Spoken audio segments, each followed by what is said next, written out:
As a single mom who loves to travel, but has to do it on a very tight budget, finding ways to save on travel has become somewhat of a hobby to me. Hi everyone, my name is Lisbeth, and if you are ready to take your travel budget to a whole nother level, follow along as I go over my tips and tricks to save you the most money on your next trip. Let's get started. Now, in order to keep it somewhat organized, I'm going to break it down into 3 categories: the airfare or transportation, the hotel or lodging, and entertainment and to-do. Now, I am aware that food is a big factor when it comes to traveling, but as you will see, I will incorporate it between the hotel and lodging and your entertainment or to-do, because food is something that in a lot of places is a big deal, and you go out to eat not just because you have to eat, but in order to experience the different cuisines in that area.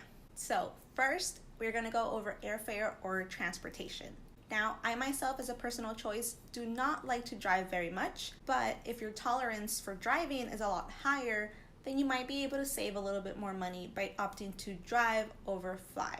Now, if you are flying like I usually do, then there are a couple of websites or apps that I like to use in order to make sure that I'm getting the best possible airfare ticket. My number one favorite tool to use is Google Flights. Now, the neat thing about Google Flights is that you can choose a whole month or specific window of time that you want to go, and you can kind of see all of the current flight prices from your city to anywhere else in the world. So that means that if you take your vacation at a particular time during the year, it is a good thing to look at Google Flights and kind of see where you can travel within your budget. I've seen some crazy deals, like from here in the United States to Europe for like $300 round trip, which is ridiculous. Now, it will tell you what day to leave and what day to come back and with what airline, but I think if you can plan it far enough in advance, you can get some awesome deals through Google Flights. I actually prefer to fly with Southwest, not only because it is a great company and I always enjoy my flight there, but also because I have a Southwest credit card that earns me points towards travel. I talk a lot more about how to earn more rewards points to put towards something else like travel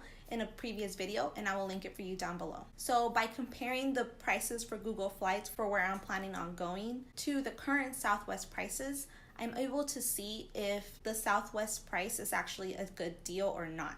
Now, you do have to consider that a lot of the cheapest flights that you will find on Google Flights are from Spirit, United, which also tend to charge you for any carry-on bags or additional luggage. So I do make sure to consider the price difference in order to make the best decision. An app that I love to use to keep track of flights, and it gives you a pretty good idea of what if they will lower or not, is the Hopper app. On the Hopper app, you can look up specific flight information for a particular day, as well as a certain trip length in a particular month, and it will give you the best days to leave and come back. Something you can also do is save a particular preference you have.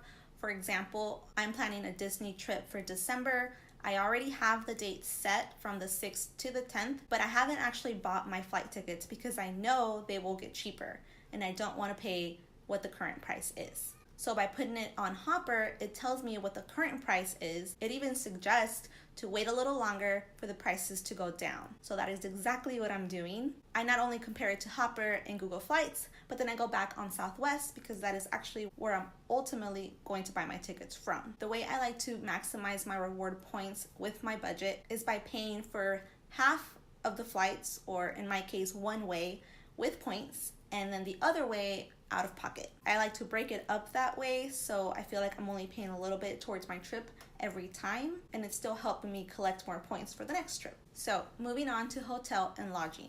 One of the things I like to do is to invite other people to come with me. This is completely optional, of course, and you don't want to invite somebody or some people that you don't get along with. But in my case, one of my favorite person to ask to come along with me is my mom. She is the person who I took to Canada with me, and not only was it a great help because I had a toddler with me at the time, but she was able to split the cost of the hotel with me. Now, if you can go with a larger group, then definitely consider renting out an Airbnb and splitting the costs that way. Make sure you consider the cleaning fees and stuff like that to determine how much you're each going to be paying every night, and see if it is just better to get a hotel room instead. As far as where you're staying, if you're going to a big city, consider staying in the outskirts of the city because the hotels are going to be a lot less expensive that way. Especially if you're already planning on renting a car. Most economy cars are not going to take that much in gas, and it's definitely going to be worth you just staying a little bit more outside of the city and paying way less for the hotel room than it is for the gas that you're going to spend to go into the city. If you want to enjoy the nightlife in the downtown and stuff like that,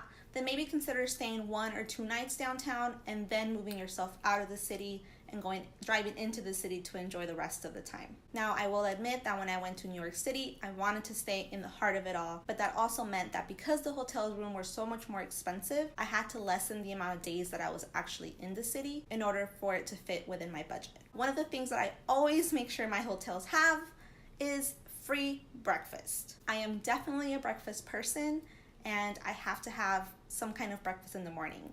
So getting a hotel room that includes free breakfast, one, make sure that I get up early in the morning to get a full day's worth of touristy stuff, and make sure that I go in a full belly so that way my lunchtime is closer to the afternoon and I am able to have dinner when I come back to the hotel room. I like the idea of having a big lunch in the city or wherever I'm at and having leftovers to take back to the hotel room and just heat up for dinner. So that way, I'm really only spending money on one meal of the day, but plenty of snacks throughout. Now, this point won't apply to everyone, but you should definitely ask around to your friends and family and see if anybody knows anyone who has some kind of discount for hotel rooms. I am lucky enough that my mom actually works for the Marriott chain, and therefore I receive the same discounts that she does. Now, my mom also has a friend's discount that she can give to all of her friends. It's definitely only with people you trust. Make sure that if anybody is nice enough to offer you this discount, that you treat the hotel room with the utmost respect,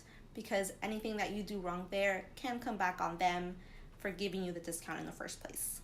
Lastly, things to do. My number one thing when it comes to things to do is to mix it up. I like to make a list of all the different things that I could possibly be interested in doing, like tours and places to see and things to eat. Once I make this big list, then I can kind of pick and choose what I'm doing the day of when I'm there. I can also star things that are must-dos, and therefore, if, for example, going to a specific show or going to visit a specific museum is a definite must-do for you, then you can buy those tickets in advance and try to find somewhere that you can actually get them for a cheaper price. I like to make sure that I include things that are inexpensive or completely free, or if I stay for a long enough period of time, I like to choose a day that is just for exploration, where I can walk around and kind of just take in everything and maybe go off the beaten path and find somewhere that you would have never found otherwise. If you're going to a large city, a very popular city, I definitely recommend the hop-on, hop-off buses. I've been on the New York City ones,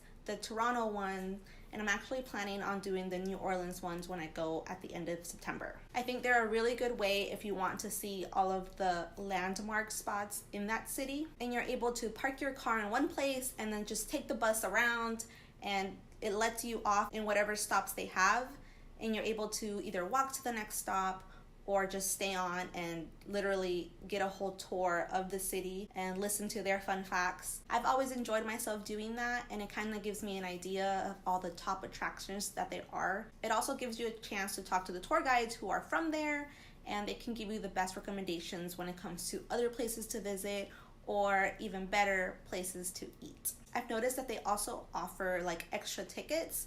I know when I went to Toronto this summer, it offered some kind of boat tour and other tour that we did, and it was a great little extra to have, and it was included in the price. A cool thing that Marriott has, if you haven't checked it out, is Marriott experiences. They actually include the hop-on, hop-off experience on there. It is the exact same price as it is on their website, but you earn Marriott points for it. You should really check it out. I found a few things that I'm very interested in, including other tours that I want to do. And if I buy it through the Marriott site, then I am able to earn extra points on it. Lastly, make sure you use Ebates first to earn more points and cash back when it comes to experiences, or like if you use Expedia or Travelocity or Hotels.com. If you have any other questions, feel free to leave a comment down below. Thank you so much for watching, and I will talk to you all next time.